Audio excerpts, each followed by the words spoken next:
Hi, welcome to week 5 of the research paper English 102.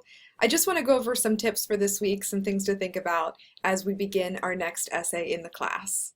First thing, set an intention. Make one positive goal for yourself this week. It might be time management related. It might be about using strong verbs in your writing. It might be just taking time to smile or do something fun to make sure that you're not too stressed out.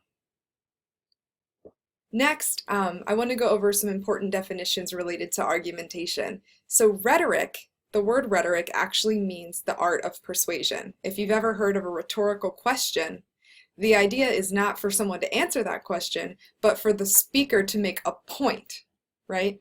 Has anyone ever said to you, "You're not going to wear that, are you?" Right? That's a rhetorical question. That's not a very nice rhetorical question. So the person is arguing to you that you should not wear that. They're not expecting you to answer the question. So rhetoric is the skill of persuading someone of something.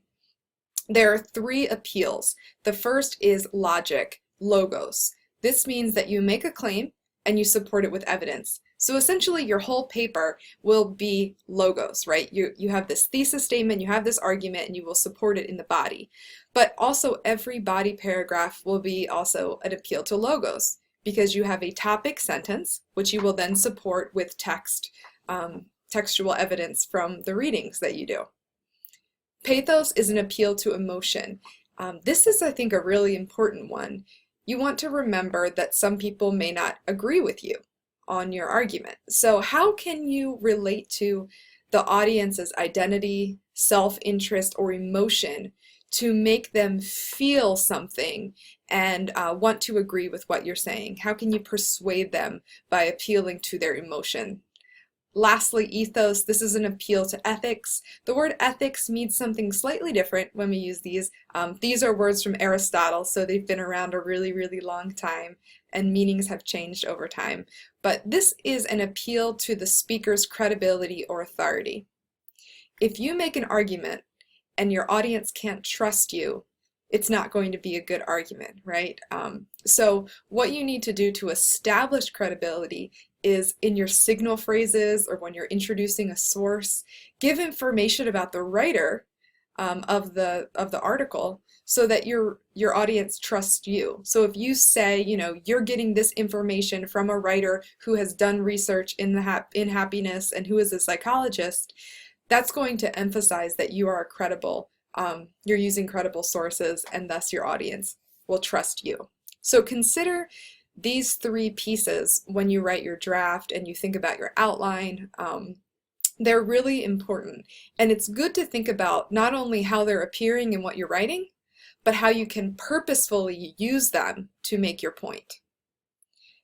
If you need more practice, I like to use the show The Voice to help people understand logos, pathos, and ethos. When you watch the blind auditions on this show, sometimes the coaches have to battle it out for someone to be on their team, and they use all 3 of these appeals throughout the show to try to convince someone. Another thing you can do as you watch is evaluate the strength of the coach's argument. Is it a good argument? Are there fallacies involved in it? Think about, who do you think the person should pick based on the argument? It's interesting to me that a lot of people respond to pathos the most in that moment. They're overcome by the emotion of it, or sort of how they can identify with the coach. So watch out for that when you're watching. As we approach this first essay, I want to just point out a few things. You will be reading one chapter from the book. Pick the one you're most interested in. You're going to then come up with an argument, and that argument will be your thesis statement.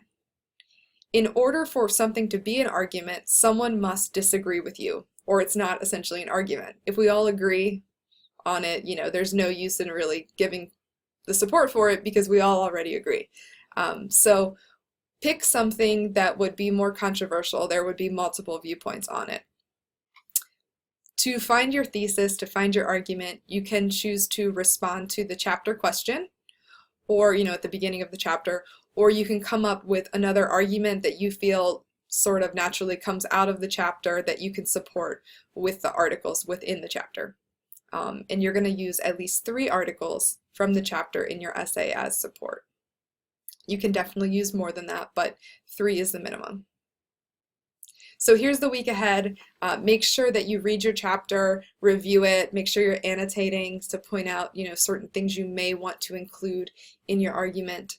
Then participate in the brainstorming discussion with your peers. This is a great chance to sort of flesh out your idea, write down a thesis, think about what you're going to be arguing. I think it helps you think it through. Then you can also get peer feedback and get to see what other people are doing and maybe get some ideas based on how other people approach the topic. After that, you'll submit a works cited page with at least 3 sources from your chapter. You want to include the ones you're planning to reference in the essay.